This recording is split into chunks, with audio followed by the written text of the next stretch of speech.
భారత్ మరొక ఘనత సాధించింది. ప్రపంచంలోనే అంటే విద్యుత్ మీద నడిచే రైలు వ్యవస్థల్లో చైనా, రష్యా, అమెరికా, జర్మనీలను దాటుకొని ప్రథమ స్థానంలో నిలిచింది.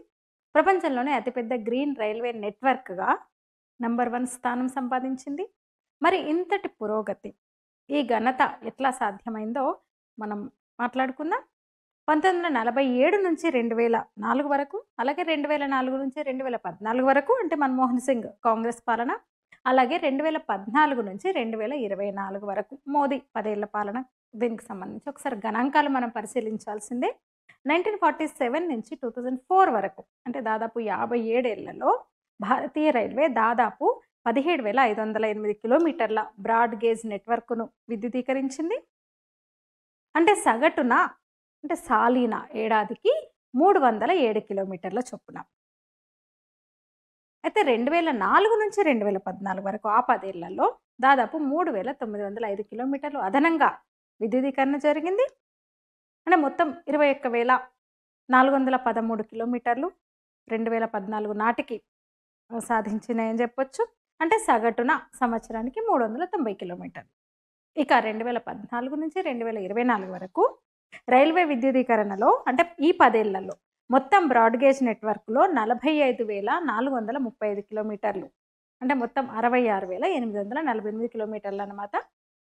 అంటే దాదాపు 96% రైల్వే నెట్వర్క్ విద్యుదీకరణ జరిగింది. సింపుల్‌గా చెప్పాలంటే 57 సంవత్సరాల కాలంలో 17,508 కిలోమీటర్లు అంటే సగటున 307 కిలోమీటర్లు సంవత్సరానికి. 2004-14లో 3,905 కిలోమీటర్లు అంటే సంవత్సరానికి సగటున 391 కిలోమీటర్లు. ఇక ఈ 10 ఏళ్లలో 2014, 2024 మధ్య కాలంలో 45,435 కిలోమీటర్లు అంటే సంవత్సరానికి సగటున 4,544 కిలోమీటర్ల చొప్పున అనమాట. అంటే మన్మోహన్ పాలనా కాలంతో 10 ఏళ్ల పాలనా కాలంతో పోలిస్తే దాదాపు 12 రెట్లు వేగంగా రైల్వే విద్యుదీకరణ జరిగింది. మరి ఇంత అభివృద్ధి మోదీ సర్కారుకు ఎట్లా సాధ్యమైందంటే, మోదీ ప్రభుత్వం మిషన్ 100% ఎలక్ట్రిఫికేషన్ అనే స్పష్టమైన లక్ష్యాన్ని నిర్దేశించుకుంది. Central organisation for railway electrification ద్వారా, CORE ద్వారా, కోర్ ద్వారా పెద్ద ఎత్తున పెట్టుబడులు పెట్టింది. 2030 నాటికి నెట్ జీరో కార్బన్ రైల్వే లక్ష్యంతో సమన్వయం చేసుకుంది. మన్మోహన్ సింగ్ పాలనలో ఇలాంటి స్పష్టమైన దీర్ఘకాలిక లక్ష్యం లేదు. దీంతో ఆ ఫలితం మనం ఇప్పుడు చూస్తున్నాం. అంటే 2024 నాటికి 96% బ్రాడ్ గేజ్ నెట్వర్క్ విద్యుదీకరణ జరిగింది. 100% అంటే పూర్తిగా సాధించే దిశగా పురోగమిస్తోంది.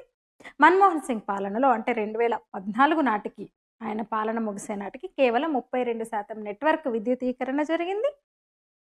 మరి ఏంటి ఈ రైల్వే ఎలక్ట్రిఫికేషన్ వల్ల లాభాలు ఏంటంటే, విద్యుదీకరణ వల్ల రైల్వేల ఇంధన ఖర్చు తగ్గింది.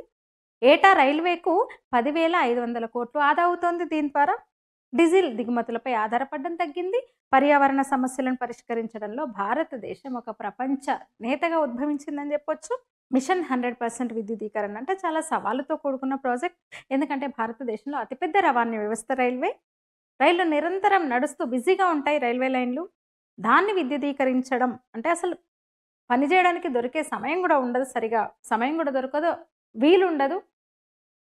అయినా సరే ఆ ఘనత సాధించింది రైల్వే. అందరూ కోవిడ్‌ను చూసి భయపడితే మోదీ ప్రభుత్వం కోవిడ్‌ని కూడా అనుకూలంగా మలుచుకుంది కోవిడ్‌ను కూడా. పాత రైల్వే ట్రాక్స్ తీసేసి కొత్తవి వేయడం, విద్యుదీకరణను ఆ పనులను భారీ ఎత్తున చేపట్టడం జరిగింది కోవిడ్ సమయంలో. అందుకే ఈ ఘనత, ఆ రిజల్ట్ ఇప్పుడు మనం చూస్తున్నాం. అంటే 2030 నాటికి పూర్తిగా నెట్ జీరో కార్బన్ రైల్వే లక్ష్యంతో భారత ప్రభుత్వం ముందుకు సాగుతుందన్నమాట. నిజంగా ఇది పెద్ద పురోగతే కదా, కాదంటారా? మీ అభిప్రాయాన్ని కామెంట్ రూపంలో తెలియజేయండి. లైక్ చేయండి, షేర్ చేయండి, ఛానల్ని సబ్స్క్రైబ్ చేయండి. ధన్యవాదాలు.